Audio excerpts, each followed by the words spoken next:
All right, Academy, welcome to our last session for today here in the Academy. The arena will still go on.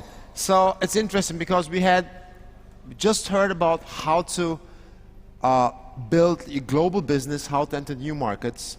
And the question we're going to talk now is, once you build this global presence, are you ready to exit your company? It's a very intriguing question. And our next speaker is Keyvan Peymani, who is the perfect person to talk about this. So besides now coming on from the other side of the US, our previous speaker was based in New York. Keyvan is based in LA. He is someone who has some unique experience in the field, especially the field of media.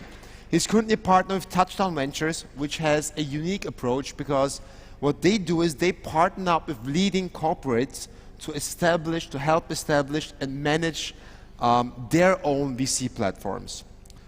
Keyvan was previously a managing director of digital strategy division for ICM Partners, which is one of the largest, or I think maybe the largest Hollywood agencies out there. And he's a senior executive, or was a senior executive, in multiple media companies, which he will talk about himself which ones. So get ready to find out if you're ready to exit the company. And please welcome on stage, Keyvan Peymani.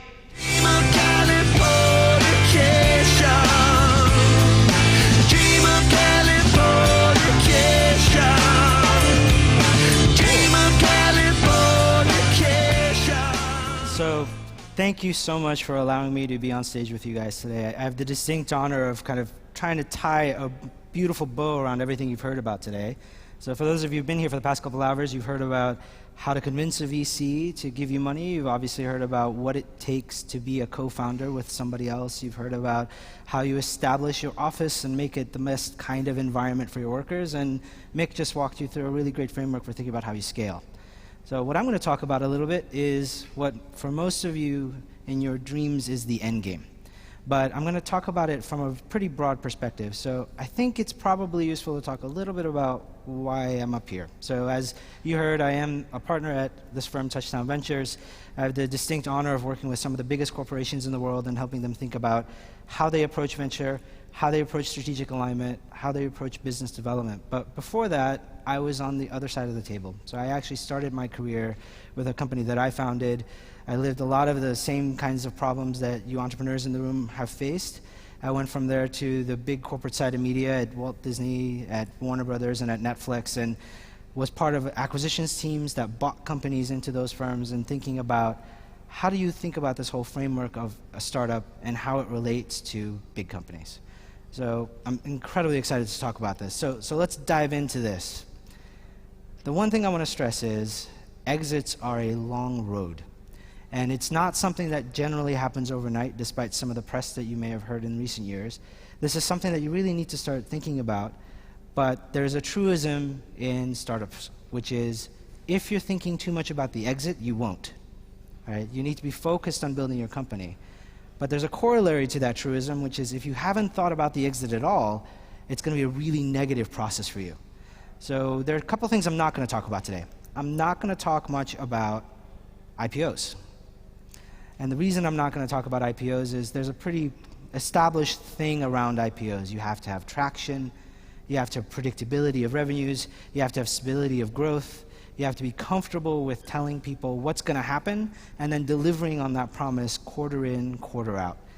The IPO is a very specific beast in terms of how you get institutional investors to care about your company so that they buy the stock, but I'm not going to dive into that too much because I think the other side of the question, the acquisition side, is multifaceted and layered out, and I want to talk to you guys about that, which is going to be the most likely exit you're going to see. The other thing I'm not going to talk about today is taxes. But I'm not talking about it because it's not important. In fact, it's incredibly critical. You should all have somebody that's advising you on structure. Mick talked about that. But you should also think about how you've structured the ownership that you own and how that timing's worked out. Because if you haven't done that critical step, you're going to find yourself exiting with a really nice number, but what you actually get to take home is going to be pretty small. So I implore you guys, please, please, please think about taxes. It is incredibly mind-numbing, but you've got to do it. So let's dive in.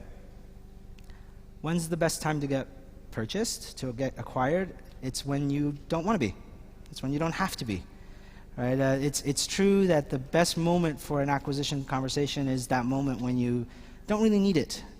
Paradoxically, a lot of the acquisitions that you're going to get through are honestly going to be at those moments where you have to be acquired to grow, or you need the infusion of capital, or you need people to come together in a way that you just can't do by yourself.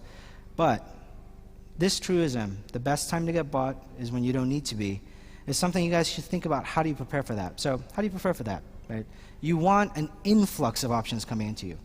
And how you create that influx of options is you do the fundamental basics of growing your company. But think about acquisitions almost like a marriage. Acquisition starts years and years in advance. The companies that I've been fortunate enough to be on the acquisition side of, I got to know multiple years before we actually entered into the deal. And the reason for that is there's a fundamental question of alignment and trust that you have to get over. There's a question of who's championing you in through the process. There's a question of who is it that's going to be working with you day in and day out. Being acquired is very different than pitching a VC for money. Pitching a VC for money is talking about how you're the unique butterfly, right? It's talking about the massive return that you're going to generate when you exit. It's talking about the vision and strategy that you have for why you are the differentiator, why you are differentiated. Acquisition is different. Acquisition is convincing the other party that you are the puzzle piece they're missing, right? You're the strategic fit that they're looking for. You're mostly talking about them in an acquisition process, right? Raising money is mostly talking about you, what you do. An acquisition is mostly talking about how you're right for the company that you're going to be a part of. And it is an incredibly complex maze of emotions, of strategies, of dollars, and most importantly, of what you personally want from your companies. So you need to have an idea of this alignment. It's a game of percentiles. It's a game of how are you going to work in this new environment versus the environment you've created, the culture you've created, the culture your team has pulled together. How are you going to motivate your employees once you're not the one that's calling every decision? All of these things are pretty critical factors to think about before you go. And obviously there's a part of this process which a lot of people don't talk about. It is incredibly stressful. Right? At the same time that you have a 100% full-time job running and growing and managing your company like Mick talked about, you're also going to be having another full-time job managing this acquisition process. And the reason it's stressful is because it can be solitary for a while. Right? As a CEO of your companies, you're not going to be able to include every person in your company in this, and in fact you shouldn't. You can feel alone at times, and so please keep in mind that you need to find ways where you can manage that stress. Right? For me, it's a little bit of meditation, a little bit of Tai Chi. Whatever that process is for you, do it. Because don't underestimate how stressful it is. Don't underestimate the impact it's going to have on your not only personal life, but the actual impact that it's going to have on your companies. And the other thing I want to implore is have an idea of what you actually want. Don't go into an acquisition process just to test the market. That's probably the worst thing you can do for your business. It is an incredible distraction. So if you're going to go through this process, be serious about it. Think through what are the critical pieces you need to have. What's the dollar amount that you think your company's actually worth? What are the strategic elements that you really want to add to the company, and why are you going through this process? So let me take a few minutes to talk about the most common reasons you get acquired. Some of it's trivial. Some of it is literally a senior executive, the CEO, the board, just likes your company. They just like it. They think it's interesting. They think it's a cool little thing. It's not strategic, but it's a critical part of the decision-making process. The thing that's more interesting, though, is when you're the actual puzzle piece. Right? When a company has thought about its strategic growth, and I'm talking about a big company thinking about how it's going to raise revenues across the world, what it's going to do operationally, what new markets it's going to enter. If you're that strategic puzzle piece that they're missing, and you know it, and you can validate it, and you can talk about it cogently, and you can set it up in a way, I guarantee you that acquisition process is going to be incredible for you. The other reason people get acquired is because the company can't hire the right talent. They just can't convince those people to come join them. And so you've heard this term acqui-hire, I'm sure. That's becoming more and more common, obviously, in the States and globally. But that's a legitimate reason. It's a legitimate reason to get acquired if you want that. If you have a team that's executing well and you really want to go to another level, but you can't without growing it 100, 200, 300, 400%, and joining the company of your dreams that is strategically right is there in front of you, by all means, think about it and execute against that. But this is a very common reason why you will get hired. Unfortunately, what this also means is that they're hiring you and your team. They're not necessarily buying your company. They're not necessarily interested in the platform you've built. So you'll see a lot of teams get acqui-hired into a company, and then the company itself kind of winds down and shuts down. So be prepared for the aftermath if the reason you got acquired is because they're effectively buying and hiring you at the same time. Another common thing, sometimes you just scare them.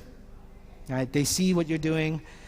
They're excited about the innovation you bring to the market. They know that they're at least 15, 18, 24 months away from being able to even approach it. And they're worried about what you're going to do to their underlying business. So they'll just buy you because it's a lot easier than dealing with the reality of the fears they have. Or their competitors are already doing it. All right, so a key message for all of you is always be aware of your landscape.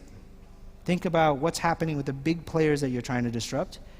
Think about the people that are trying to get into your space who are far more resourced than you because of the companies they're in. That's actually to your advantage. Seek out the relationships with the companies that don't have divisions like yours, that don't have focuses of what you're doing, and start talking to them about relationships you could build. You're not talking about acquisition. You're just talking about knowledge transfer. But this is a really common thing, and in fact, most of the acquisitions I've been a part of on the other side have dealt with this, the competitive landscape, the strategic elements, the pieces that we know we needed to change internally to accelerate our value proposition for the people that love the company. And then there's just the idea of growth, right? Once you get to a certain size, it's really hard to grow bigger and bigger and bigger without what we would call inorganically growing, meaning you're not going to find more revenues just by managing the operations. You're going to have to go buy the company that's going to get you into a new market. So if you are that strategic fit for new revenues, that is a really interesting and powerful position to be in because you hold the cards of their entry into that market. So think about your position in that space. And then the last thing is kind of esoteric, right? There are political motivations. It's what makes this process so complicated. The teams that are talking to you are all evaluated by their bosses on how they grow their companies, on how forward-thinking they are, and how they drive innovation, and how they drive operational excellence. Those things can be really difficult to prove internally. Right? So if you're sitting in front of your president or your CEO talking about the future, what's the tangible way you show that you're thinking that way? Well, one of the ways is to buy the company that is in that market. To say, listen, this will save us 2 years of development time. And look at this incredible team. And look at this market they're in. And look at all the things we could do. But really the reason they're excited about you is mostly for their own self-interest. But use that to your advantage. Right? We're all human beings. If their self-interest marries with your strategic vision, that's perfectly acceptable. But throughout everything, keep your heads, right? You still have to manage your company. You still have to think about what it is that you're trying to execute against. You still have to think about the next day because there's really no right price, right? There's really no right answer in an acquisition. It's the answer that you get to jointly with the company that you're working with. And so don't get caught up in a valuation exercise, right? Get caught up in the strategic alignment. Get caught up in how you're going to actually execute the day after the acquisition closes. Think through very carefully what that future looks like. Think about the options that you can generate. The best times to go through an acquisition process is when you can get multiple people interested in you in the same moment. So don't cut yourself off from the options. Don't just sign the very first term sheet that comes to you that you get excited about all of a sudden after 8 years of toiling. Be strategic about it. Try to get other people interested. Try to get other people to see the value that you bring to the table, and then sign the term sheet that matches the vision that you have. And know when to just say no to the acquisition. Right? I've been incredibly lucky in my career to work with some of the best entrepreneurs in the world. This theme comes up over and over and over again, where the entrepreneur turned down 1, 2, 3 attempts at acquiring his business or her business. A great example is a really good friend of mine went through an acquisition process and was offered $70 million to take it off the table before it even went to market. And he said no to that. And a year later, he was acquired for $500 million. Right? And that's a tough decision when you've just built this company and you're faced with 80% ownership and you're going to get $50 million the next day. And yet he was smart enough to know that the strategic fit with that acquisition was going to be terrible for him, personally, terrible for his company, and he said no to that. And a year later, he was validated. Now, part of that's luck, part of that's skill, but I just want to stress, just because you were offered a deal doesn't mean you need to take that deal. The other thing is, know when it's not real. Know when you're just being kind of run through the paces of corporate development, right? Corporate development executives are paid to test markets and understand the environments that their companies are in. They're paid to think about all of the competitive landscape and bring some things to the table as options. And so you need to, as entrepreneurs, know whether or not this is a real process. And I'll tell you a couple things to look for. If somebody comes to you and says, we're really interested in buying your company, and then they don't follow up with some timeline, and they don't follow up with some kind of term sheet in really quick order, and I'm talking days, not weeks, they're not serious. They're fishing for information. They're trying to see if maybe you're the golden apple in a bunch of red apples, right? And so you're not the one that they're chasing. You're just amongst the ones that they're interested in. So learn to find those signals, because like I've been talking about, it's a process, and it's going to take an insane amount of your time. Right? Just as much time as it took you to raise money, increase that tenfold, and that's the amount of effort that you're going to go through an acquisition. So be prepared for that and see through the rubbish. Don't get lost in that. The other thing is, don't disturb your team for as much as possible. If they ask you in the first meeting, I want to talk to every member of your team, say no. Flat out, no. That's not the appropriate moment. It's not the time to get your CEO, COO, CTO, CIO, CPO into the room and get them talking, because if every top executive in your company is tied up, what's happening to your company? No one's doing the work to build the business. And on the other side, if your company starts to fail, that's kind of great, right? We get to buy you for much less. So don't get lost in that. Don't distract your team. Then comes the offer that you love. They're handing you the world. They're telling you all the things you want to hear. Dig into it. Do your own due diligence. How have other companies that have been acquired by this business fared out? Are the founders still there and happy? Ask around. Ask around to your fellow entrepreneurs, because reputations of corporations precede them. Get a bit more insight into this, but only do it when the offer is real. Don't waste other people's time. Don't waste your time until it's there. And then now you've selected them, and you're going to conquer the world together. You need to think about the organization you're joining and be prepared for a couple of things. Be prepared for the long road ahead of you that is still there. So a big mistake I've seen a lot of entrepreneurs make is they get to the closing term sheet, they're excited, they think they're done. It's not true. Closing itself is its own process. In fact, closing is the moment where revaluations happen at the last second. Closing is the moment when all of a sudden you understand that you're not going to report to the CEO, you're going to report to some divisional president that you've never met. Closing is the moment where you're going to uncover some of the operational complexities of what it means to now join this bigger entity. And so many deals fall apart in this. So many people get completely fried in the closing process. The deal terms change, they're excited, you've mentally prepared yourself to sell the company. You've already told yourself, oh, this is going to be great. My decade of work is paying off. I'm going to buy that house for my mom. All of these thoughts are psychologically pushing you to close and psychologically pushing you to accept terms that may not be right for you. So take a breath, take a moment and think about that. And then when it happens, congratulate yourselves. But there's still road mines ahead. Be prepared for some things to come out after you've sold your acquisition. Be prepared for people to be angry at you, right? Because not every deal is right for everybody. Not every deal is the perfect deal that your investor wanted. Not every deal is the deal that your employees wanted.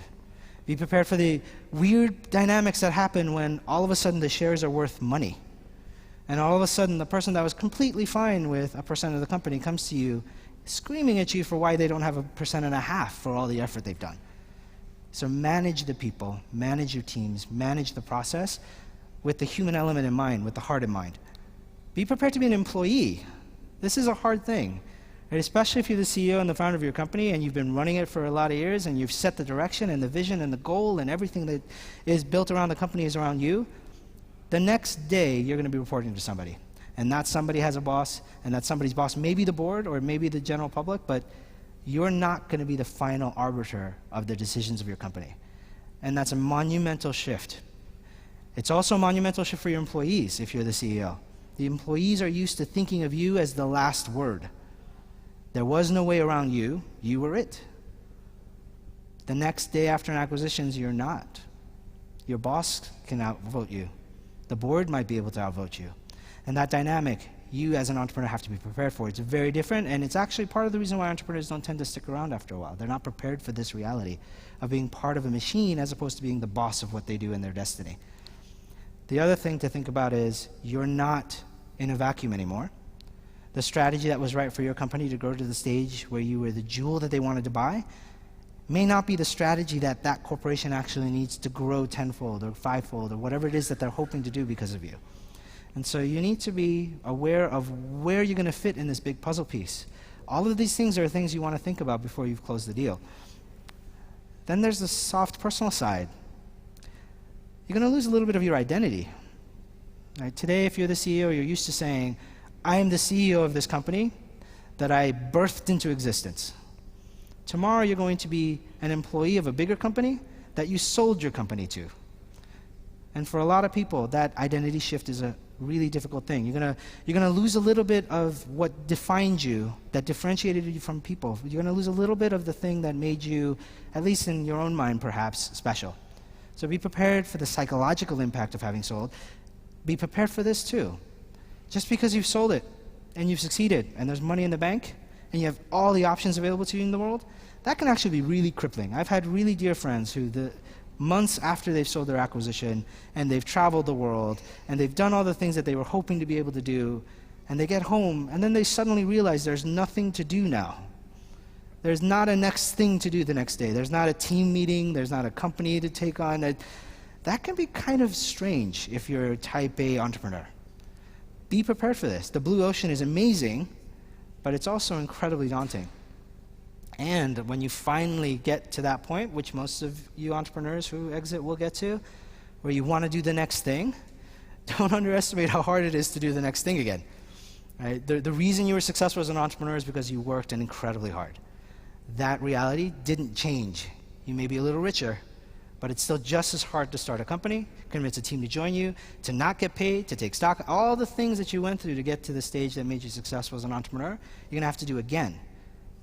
And maybe this time you're going to do it without the team that you handpicked so carefully the last time. But you won. You got your gold medal. Celebrate that. Take a moment to take pride in that process. Keep this vision in mind. And remember, it's just the beginning of another journey. The end of every company is the beginning of the next, or the beginning of your own personal journey forward. So I wish you guys all the best of luck in that. And I'll take questions now. So thank you, guys.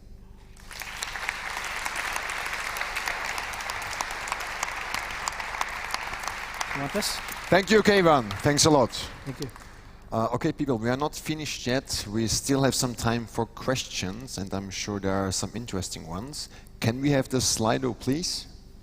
Oh, there it is. Hey, wait. Someone stole my shirt. What? What? Who are you? Who are you? I'm the moderator of the speech. No, I'm the moderator. Come on, ask the people here. They know me. They know I'm the right guy to be here.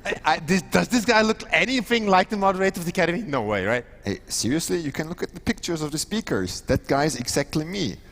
Buddy, I'm not sure. Maybe you had a few drinks backstage and now you're confused. Wait a minute, we're not drinking backstage. That's a rumor. It's not true. Well, I just know they told me to come here and moderate this stage. I'm not sure about you. Maybe you got to go to another stage or something. I'm sorry, guy. Now, can we continue with the question? All right, let's call off the hoax, guys. Give it up for my brother, Barish. Thank you.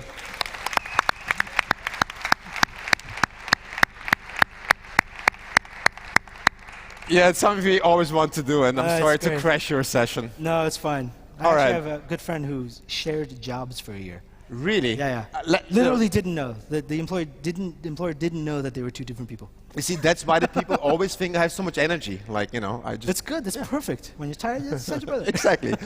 All right, but now we have questions and time for questions. So there are already a few on Slido. Sure. Go to slido.com, choose #Pioneer16, then select Academy, ask questions, or raise your hand like there. We take first one from Slido, then one from the crowd. So the first question is, what do you think about the obligation to stay in the company after the exit for the next few years? So this is a pretty complicated question. Good. And it kind of ties into what you committed to. Right? So one of the key terms of any acquisition is what the earnout's going to look like, what the expectation of the company that's buying you is. Frankly, some companies are perfectly happy if all you wanted to do was sell your code and sell the team and leave. And if that's the deal that you accepted, there's nothing wrong with having exited immediately after you sold your company. Other companies are wanting you to actually drive something interesting and innovative for them. And so they ask you to stay at least 4 years, 3 years. But they structure it in a way where it's worth your time to do that. What do I think about the obligation to stay after the earnout? That's a multifaceted, complicated question. And frankly, my answer is this. You're the entrepreneur that built a company that was valuable enough to get acquired. If they want you to stay there, they should incentivize you to do that. And if they've built the right organizational structure around you for you to do your best work in the things that you're passionate about, you wouldn't want to leave. And so it's actually the obligation of the corporation to figure out how to motivate you to stay. So that's my answer to that. All right, we have a question over here. What would be your advice to an entrepreneur who made an exit and decide to be a venture capitalist? What makes a successful entrepreneur into a venture capitalist and what's not? In a way, that's kind of what I did. All right, so my advice is kind of threefold. Don't jump into it too early, and don't jump into it too big. Venture capital is its own universe and its own layers of complexity and understanding what makes a good business. So here's my learning curve. When I was first doing venture capital and thinking about that process, I always thought about companies from my lens of operations. Right? My bias was, oh, I know exactly how this company can grow. If they only did these 5 things in marketing and this operational alignment, and that's the entrepreneur mindset. You're trying to solve the problem of the company. As a VC, you're not running that business. You're not there day to day trying to make that work. And so if you go into a company putting all of your experience on top of the operations, that's a quick recipe for a really bad investment. What you actually have to do as a VC is evaluate what's there. Right? An adage that you hear often in VC is, invest in the company that is, hope for the company that it will be. Right? And the reason for that is, you're not the team. As much as you can be the advisor, as much as you help facilitate development and business development, as much as you're operationally savvy about the exact business they're in, you're not there day to day executing. And all of us in this room know that execution is everything. And so that transition from entrepreneur to VC can be pretty bumpy at first. And my advice to any entrepreneur who is fortunate enough to have a good enough exit to then want to be a VC is, take the baby steps in and learn. Right? Learn from the VCs that have come before you. I mean, I have mentors who've been VCs for decades that I look to and sit in front of and bounce ideas of why I think companies are interesting and investable, and they'll tell me their perspectives from 20 years of investing. You want that same thing to color your information, especially if it's your own personal money. Like if you're going to be an angel investor, be careful with it, just like you're careful with your money when you're an entrepreneur. So that's my advice. And then at some point, I think entrepreneurs turned VCs are incredible investors. I mean, you look at teams like Greylock, right, that have entrepreneurs turned investors. There is truth to the fact that if you understand the operations of a business, you can actually evaluate that business on a different plane. Like if you know, like I know the media business really well, whenever I see a media business, I have 15 plus years of experience in those kinds of companies. And so I know what signals things that can grow. That's not the same thing as I know how to help them grow, because that team has to execute against that. But it is true that operational excellence can really play a good role in there. All right, we can take like a few more questions. Can we have slider back again, please? There were like 1 or 2 we missed. Because I think it's a good question. When is it too early to sell? So there are 2 times. When you're not ready, meaning you haven't gone through all of the things I talked about mentally, you haven't gone through the really tough conversation of what it means to have sold your business. The other time is when you're passionately excited about where you're going. Right? Oftentimes that means that there's a bigger road ahead of you, but it's alchemy. Right? There's no one-size-fits-all answer to this question, because if Mark Zuckerberg had sold at $1 billion, arguably Facebook wouldn't be worth $250 billion, right? If my friend Rish had sold when he was approached, arguably he wouldn't have been able to do some of the things he wanted to do because it was his vision to drive that company in a certain direction. So if you have a clean vision, you have a path to execution, you're well funded, you have an incredible team, you know you're going to execute well, you know you're going to grow, don't sell. That's the worst time. Wait a year, grow, be more valuable. But if you don't know that, if you're running out of money, you don't know what option sets are next, frankly, the only path that you see is by partnering with someone, then maybe that is the right moment. But the macro structure you should use is you sell your company when you're ready to sell your company and not before. And there's a lot that goes into that. Okay, let's take the next question, last question. Are there some clear do's or don'ts in terms, such as handcuffs, stocks, Yes. etc.? Well, I mean, there's some kind of rules of thumb. Like, if your acquisition price is some number and then 4x that number as an earnout, that's a pretty clean signal that the company buying you doesn't quite think you're going to grow that big, because earnouts are structured to be reach targets. So you want to actually get to the value that you think is the right value and have that be the bulk of the term, not the earnout. The other thing is, think very carefully about how the employment agreement is going to work if you're going to stay at the company. So don't just sign the term sheet and not look at the fine details of the employment agreement that's going to come your way as well. That says you're going to stay for 3 years and be the president of whatever, and the team that's going to report to you is going to look different. You have to think about all of the decision-making points that are still going to be yours and the decision-making points that are not yours anymore. One of the most common things. You join a massive company, they have a great procurement department, they go and buy things in bulk, everything's cheaper. Tomorrow you want to buy a pad of paper, and you can't. You have to put a purchase order in to go buy that pad of paper. That can be infuriating, right? Like, it's incredibly frustrating to not have that minute level of detail. Understand that, understand the terms. The other side is hiring. You know, yesterday you could go, walk down the street, meet someone amazing, and give them an offer to join your company. Tomorrow you cannot do that. And so you need to understand about all of those elements. The other don't is, don't just abandon the company, right? Unless that is what you're paid to do. In other words, they bought you and they expect you to leave. But if they expect you to be there, mentally be there, right? Your reputation still builds. I've had entrepreneurs who sold their companies and effectively checked out for 2 years waiting for their earnouts. The reputation of that person gets hurt by that, because the thing that you just sold to this great big company is still there in some form. And your reputation is always going to be tied to that thing. So for as long as you're in charge, or for as long as you're part of it, give your excellence to it. Yeah? Thank you, Keyvan. Thanks, guys.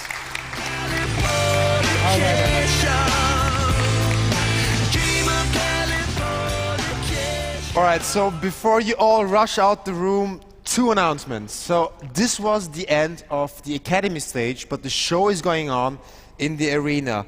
Particularly at 5 o'clock, there will be the Pioneers Challenge finale. So we'll have 7 startups battling out in pitches for the battle of the ecosystems. I think it's going to be very, very interesting. Awesome. At 19:20, then there is the awards ceremony and the finale, which is always usually worth watching.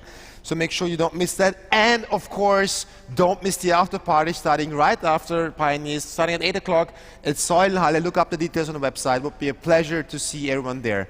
Having said that, it was great having you as an audience here in the Academy. I hope you enjoyed this day. I'm looking forward to see you all next year. Thank you very much. Thank you.